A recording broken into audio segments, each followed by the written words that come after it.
الحمد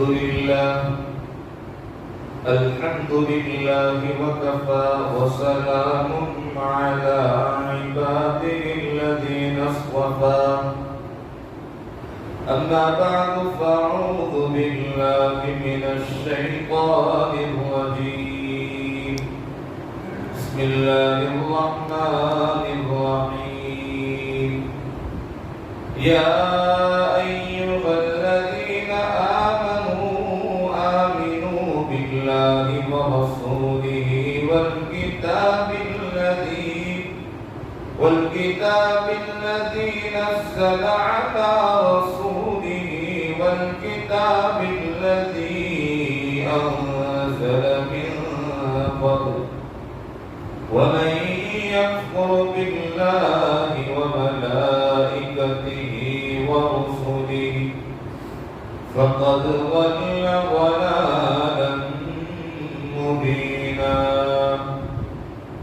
فقال النبي صلى الله تعالى عليه وسلم جددوا إيمانكم. قيل يا رسول الله كيف نجدد إيمانكم قال أكثروا من قول لا إله إلا الله. صدق الله مولانا العظيم وصدق رسوله النبي الكريم ونحن على ذلك لمن الشاهدين والشاكرين والحمد لله رب العالمين. میرے محترم بھائیوں، دوستوں اور بزرگوں، گزشتہ جمعہ سے جو گفتگو چل رہی ہے اسلام اور ایمان میں فرق، اللہ کے نزدیک زبانی ایمان قابل قبول نہیں ہے، اس پر گفتگو ہو چکی ہے. اسلام کی وضاحت بھی بتا دی گئی ہے. اب جو ہے ایمان ان احکام کا نام ہے، ایمانیات اسے کہتے ہیں، اور ہم مسلمان ہونے کے بعد ایمان کے اندر ہماری اتنی کمی ہے اور اتنی پختگی ہے، ان تمام چیزوں کو ہمیں سمجھنا اور سیکھنا.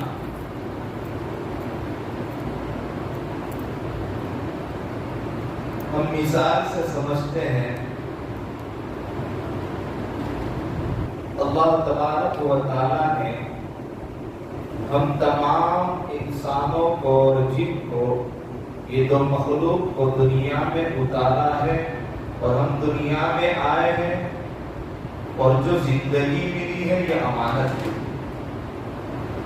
کسی شخص کے میرے پاس 50 روپے ہو اور وہ مجھے امانت کے طور پر دے اور یہ کہے کہ یہ امام صاحب یہ 50 روپے ہیں، ایک ہفتے کے بعد میں آپ سے یہ 50 روپے وصول کروں گا، تو میرے لیے امانت کا تقاضا یہ ہے کہ اس 50 روپے کو ایک ہفتے کے بعد اس شخص کو مجھے لوٹانا. وہ میری ذمہ داری اور فرض ہے میرے اوپر کہ اس کے پیسے اس کے وقت پر لوٹا دیے جائے. اگر اس امانت میں نے خیانت کی، یعنی امانت کا اگر حق ادا نہیں کیا، تو اللہ کی بارگاہ میں مجھے پوچھ ہوگی. لیکن چاہے میں کتنی ہی دفعہ معافی مانگ لوں اللہ سے، اور کتنا بھی گڑ گڑا دوں، اور کتنے روزے رکھ دوں، اور کتنے صدقات خیرات کر دوں، اور کتنے سجود ادا کر دوں، اور اللہ کے سامنے کتنا گڑ گڑا کر کے رو لوں، لیکن جس بندے کا حق مارا ہے وہ حقوق العباد ہے. اس بندے سے جب تک معافی نہیں ہوگی، اور وہ بندے کا جو فریضہ ہے اور اس کے جو پیسے ہیں جب تک میں نہیں لوٹاتا، تب تک معافی اللہ کی طرف سے نہیں ملنے والی.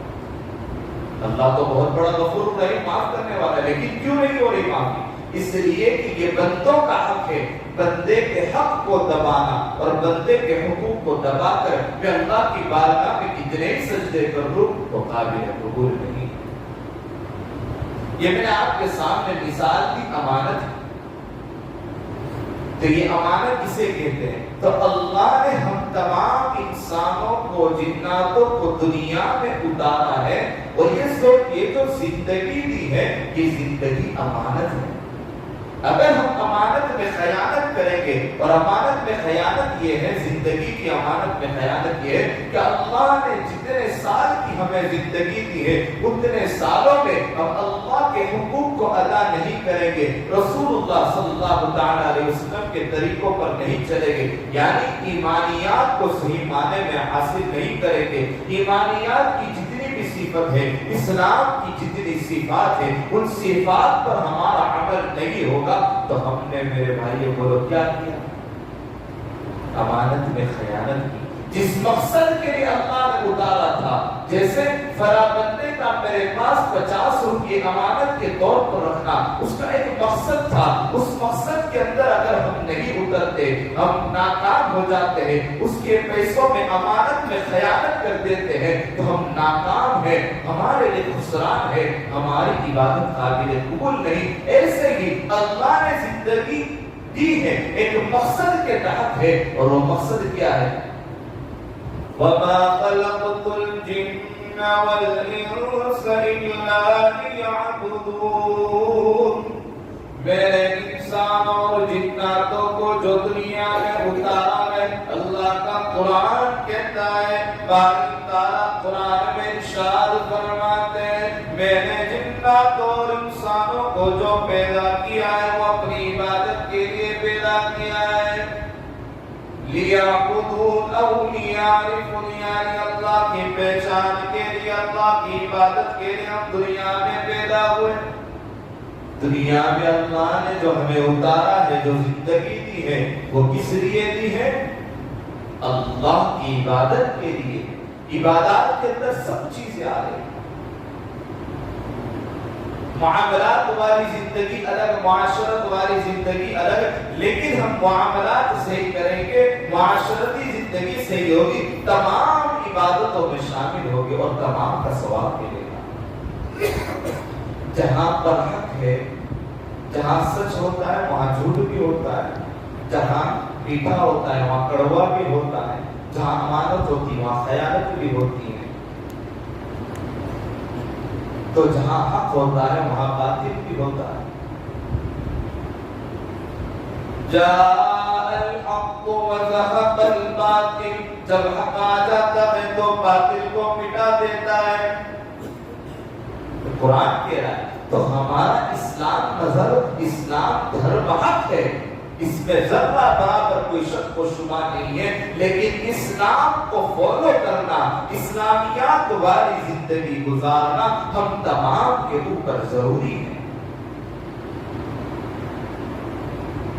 تو زندگی میرے بھائیوں دوستوں جو ملی ہے وہ ایک امانت کے تحت ملی ہے۔ ہم دنیا میں آئے ہیں، یہ دنیا دارالامتحان ہے، یہاں پر ہم ایگزام دینے کے لیے بیٹھے ہوئے ہیں، ہماری پوری زندگی ایگزامشن کے لیے چل رہی ہے، ہم پوری زندگی ایگزام دیتے چلے جا رہے ہیں، یہ ہمارا ایگزام ہو رہا ہے۔ اس لیے دنیا کو دارالامتحان بنایا کہ دیکھو اے انسانوں، ایک چھوٹا سا، ایک معصوم سا بچہ جب اسکول کے اندر جاتا ہے، جب مدرسے میں جاتا ہے، اس کا امتحان کا وقت ہوتا ہے تو وہ ایک کنڈیشن کے ساتھ جاتا ہے، ایک سوچ کے ساتھ جاتا ہے، ایک فکر کے ساتھ جاتا ہے، اور وہ اپنے امتحان کی تیاری اس سے پہلے کرتا ہے، اور اپنے ایگزام میں کامیاب ہونے کے لیے جتنی کوشش ہو سکے اتنی کوشش کرتا ہے، پوری جدوجہد کرتا ہے، اپنی لگن سے محنت کرتا ہے، اور ایگزام کے اندر بیٹھتا ہے،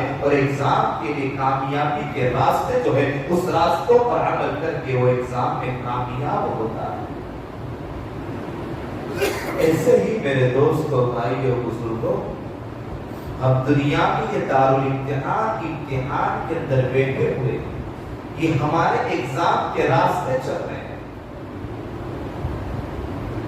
ہمیں قرآن پر عمل کرنا ہے. جو قرآن پر عمل کرے گا وہ امتحان میں ایگزام میں کامیاب ہو جائے گا.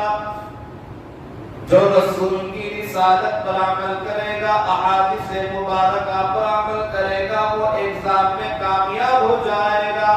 جو اللہ کی بارگاہ میں آئے گا, اللہ کے سامنے سجدہ کرے گا, اللہ کی عبادت کرے گا, صلاۃ کا پابند ہوگا, نماز کا پابند ہوگا, وہ کامیاب ہوتا چلا جائے گا. لیکن شرط یہ کہ ہم اللہ کے لیے آئے تو صحیح, اللہ کے لیے اپنے ایمان کو تازہ تو کریں, ہم اپنے ایمان کو بنائے تو صحیح, ہم اپنی زندگی کو صحیح معنی میں صحیح رخ پر صحیح راستے پر گزارے تو صحیح.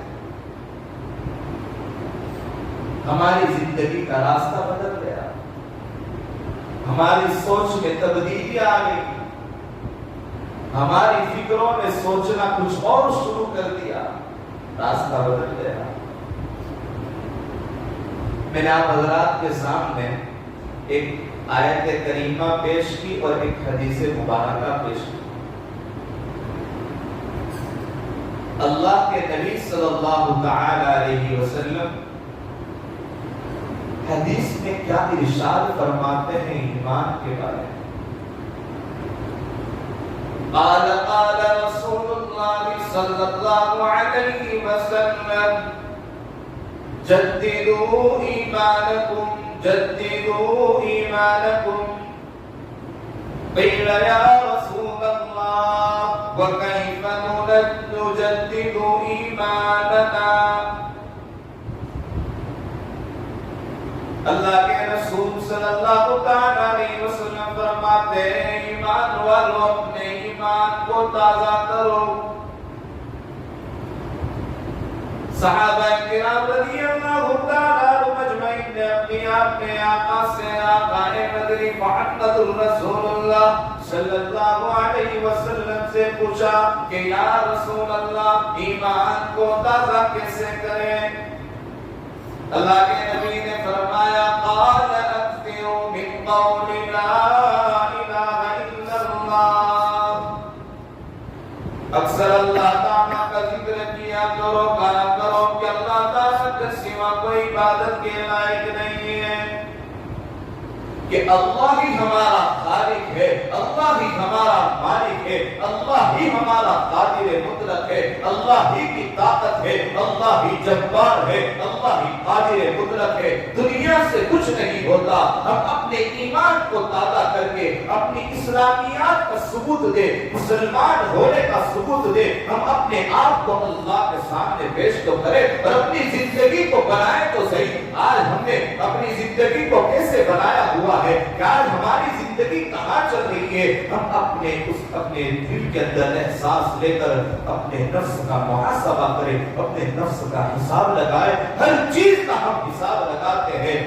ایک انسان چھوٹا سا تاجر بھی ہو, بڑا سا تاجر بھی ہو, چھوٹا سا انسان اگر وہ چھوٹا تاجر ہے تو رات کو سوتے وقت بھی اپنی تجارت کا حساب لگاتا ہے کہ آج میں نے کتنا نفع کیا, کتنا نقصان کیا, نفع ہوا کہ نہیں ہوا, نقصان ہوا کہ نہیں ہوا, یہ سوچتا ہے. ایسے ہی میرے دوستو آج ہم جو ہے اپنے نفس کا محاسبہ کریں, اپنے ایمان کا حساب لگائے اور یہ سوچے کہ آج جو ہے میں نے نفع والی تجارت کتنی کی, کتنی نیکیاں کمائی, میں نے کتنے نیک کام کیے. کیا رات کو سوتے وقت ہم نے یہ سوچا ہے؟ اگر ہم نے سوچا ہے تو اللہ کا شکر ادا کریں, نہیں سوچا ہے تو فکر کریں کہ آج ہمیں اپنی زندگی کو بنانے کی ضرورت ہے. کیا میں ایمان کی اونچے درجے پر پہنچا بھی نہیں پہنچا؟ اگر پہنچا ہوں تو اللہ کا لاکھ لاکھ شکر ادا کریں, اگر نہیں پہنچا تو ہمارے ایمان کو بنانے کی ضرورت ہے.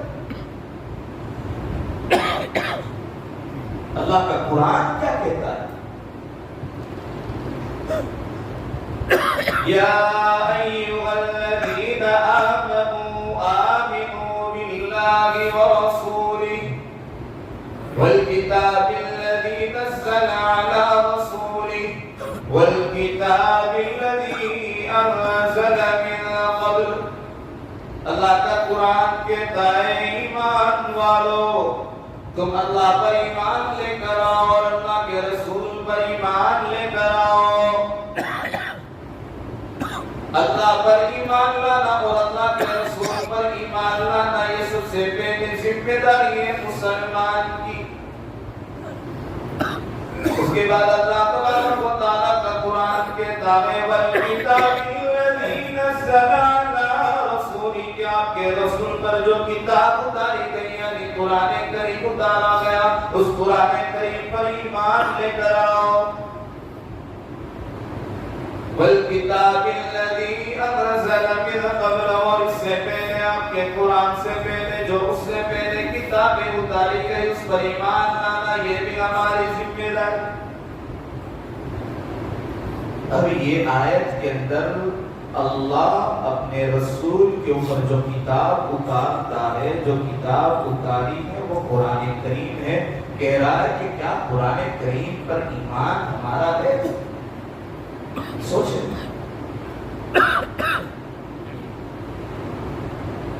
ہم اپنے دل کے گریبان میں جھانک کر سوچیں کیا ہمارا اس پر ایمان ہے؟ ایمان کا مطلب ہے اعمال پر اترے ہوئے ہیں۔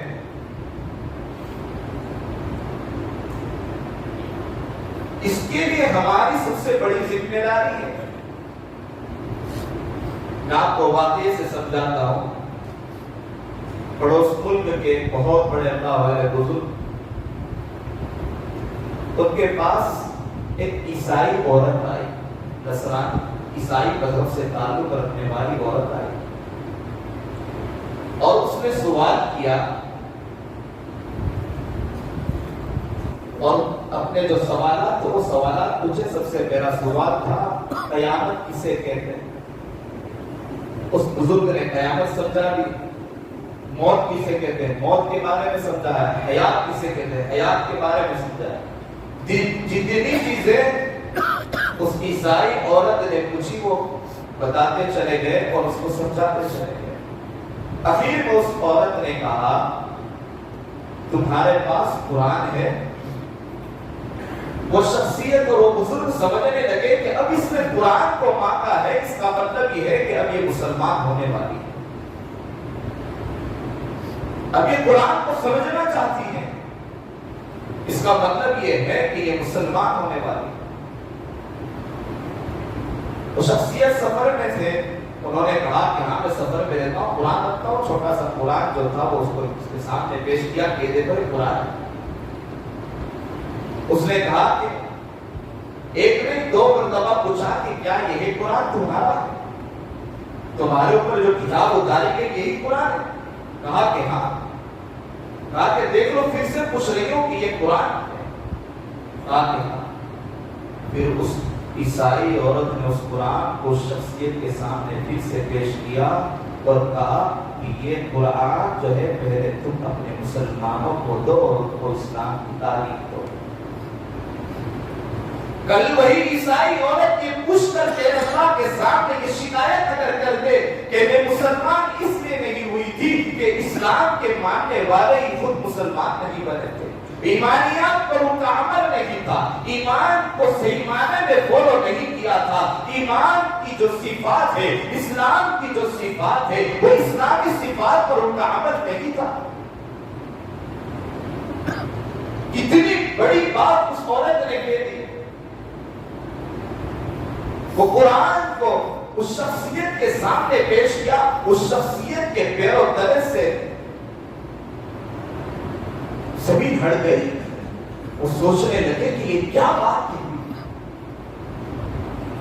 کیا ان کا مسلمان جو ہے اپنے اسلام پر عمل کرنے کے لیے تیار نہیں ہے۔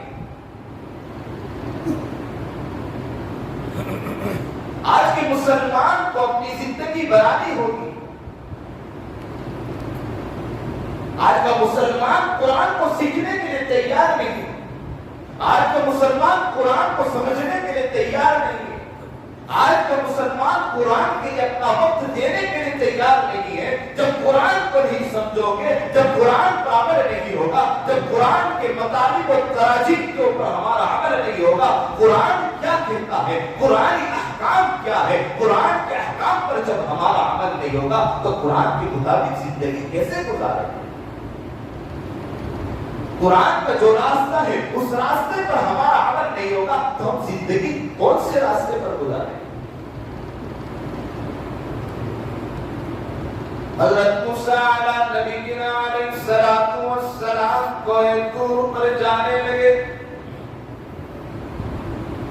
صفا طور کوہ طور پر چڑھے، اور کیونکہ متکلم تھے، اللہ سے بات کرتے تھے، کلیم اللہ تھے، اللہ نے ان کو یہ صفت سے نوازا تھا۔ تمام نبیوں میں ہر ایک نبی کی ایک ایک صفت ہوتی ہے۔ ہمارے نبی موسیٰ، ہمارے نبی حضرت محمد رسول اللہ، ان کی تمام صفات جو ہے، جتنی بھی صفات تمام نبیوں سے اعلیٰ ہے۔ حضرت موسیٰ علیہ السلام کو کلیم اللہ والی صفت اللہ نے دی۔ یہ دور پہاڑ پر پہنچے اور اللہ تبارک و تعالیٰ سے کہنے لگے، یا باری تعالیٰ، اے اللہ، اے باری تعالیٰ، ایک سوال کرنا چاہتا ہوں، اللہ تبارک و تعالیٰ مجھے سوال کا جواب دے دے۔ حضرت موسیٰ علیہ السلام نے سوال کیا اور اللہ سے کہنے لگے کہ اے باری تعالیٰ، جب تو ناراض ہوتا ہے تو کیا کرتا ہے؟ کیا لوگوں پر زلزلہ آ جاتا ہے؟ کیا لوگوں کے لیے بھوکمری ہو جاتی ہے؟ اللہ تبارک و تعالیٰ عرض کرنے لگے، میری ناراضگی کی صورت یہ ہے کہ میں 3 چیزیں بتا دیتا ہوں۔ نمبر 1 پر یہ ہے کہ بے موسم بارش کو برساتا ہوں۔ نمبر 2 پر یہ ہے کہ بے وقوفوں کے ہاتھ میں حکومت دے دیتا ہوں۔ نمبر 3 پر یہ ہے بخیلوں کو مال دے دیتا ہوں۔ یہ اللہ کی ناراضگی کی شکل ہے، اللہ ناراض ہو رہا ہے تو اس کی نشانی بتا دی گئی۔ سوال کرنے والے کون گے؟ موسیٰ کلیم اللہ، جواب دینے والا اللہ رب العزت ہے۔ ہمیں بتا دیا جا رہا ہے، مسلمانوں، اے ایمان والوں، اے اللہ کو ماننے والوں، اے قرآن کریم پر عمل کرنے والوں، ایک وحدہ لا شریک لہ کو سچے دل سے ماننے والے بن جاؤ۔ تصدیق باللسان، اقرار باللسان و تصدیق بالقلب، زبان سے اقرار تو ہم تمام کا گئے، لیکن عمل کی جب باری آتی ہے تو ہم فیل ہو جاتے ہیں۔ ہمارا ایگزام جو چل رہا ہے، زبان سے تو ہم 100% کامیاب ہو جاتے ہیں، لیکن تصدیق بالقلب کی باری آتی ہے، دل سے تصدیق کرنے کی، یعنی اعمال پر اترنے کی جب باری آتی ہے تو ہم فیل ہو جاتے ہیں۔ کہ بے موسم بارش کا برسانا، بے وقوفوں کے ہاتھ میں حکومت دے دینا اور بخیلوں کو مال سے نواز دینا، یہ اللہ کی ناراضگی کی علامت ہے۔ جب یہ تینوں چیزیں ایک ساتھ اگر تم دیکھ لو تو سمجھ جاؤ کہ اللہ ناراض ہے۔ اس لیے اللہ کو راضی کرنا ہے، اور اللہ کو راضی کرنے کے لیے سب سے پہلے قرآن مجید کلام اللہ، اس پر عمل کرنا ہوگا۔ نمبر 2 پر احادیث رسول صلی اللہ تعالی علیہ وسلم پر عمل کرنا ہوگا۔ آج ہماری زبانوں کے بول بدل گئے، آج ہمارے کانوں کی سنوائی بدل گئی، آج ہماری آنکھوں کا دیکھنا بدل گیا، آج ہمارے آنکھوں کا اٹھنا بدل گیا، آج ہمارے قدموں کا چلنا بدل گیا، آج جو ہے ہمارے دلوں کی سوچ، عقل کی فکر، یہ سب چیزیں بدل گئی۔ کہ یہ زبان کے بول قال اللہ قال رسول کی صلاح کے لیے ہونے چاہیے تھے، آج ہماری زبان کے بول کے بدلنے سے ہماری زبانوں سے ایمان نہیں ٹپکتا۔ آج ہمارے کانوں کی جو سنوا ہے، ان کانوں کا استعمال ایمان کے لیے ہونا چاہیے تھا، یہ بدل گیا۔ آج ہمارے ہاتھوں کا استعمال ایمان کی صداقت کے لیے اور اسلام کے پرچم کے لیے ہونا چاہیے تھا، یہ بدل گیا۔ آج ہمارے قدموں کا چلنا ایمانیات کے لیے ہونا چاہیے تھا، اسلام کی سربلندی کے لیے ہونا چاہیے تھا، اسلام کے جھنڈے کو بلند کرنے کے لیے ہونا چاہیے تھا، یہ بدل گیا۔ تو کیا ہوگا؟ وَمَن يَكْفُرْ بِاللَّهِ جو اللہ اور اللہ کے رسول کا انکار کرتا ہے وَمَن يَكْفُرْ بِاللَّهِ وَرَسُولِهِ فَقَدْ ضَلَّ ضَلَالًا بَعِيدًا۔ اور دوسری جگہ فرمایا فَقَدْ ضَلَّ ضَلَالًا مُبِينًا کہ اللہ تبارک و تعالی ایسے لوگوں کو اللہ کے رسول اور اللہ کے انکار کرنے پر اللہ تبارک و تعالی بہت دوری کی گمراہی میں ڈال دیتے ہیں کہ وہ گمراہ ہو جاتا ہے۔ ہم قرآن پر عمل کرنے والے بن جائیں گے تو عقیدوں سے ہم جو باطل عقیدے ہیں ان باطل عقیدوں سے محفوظ ہو جائیں گے، ہماری حفاظت اللہ تبارک و تعالی کرے۔ اسی پر میں اپنی بات کو ختم کرتا ہوں۔ اللہ تبارک و تعالی کی سنی باتوں پر عمل کرنے کی توفیق عطا فرمائے۔ آمین۔ وآخر دعوانا الحمدللہ۔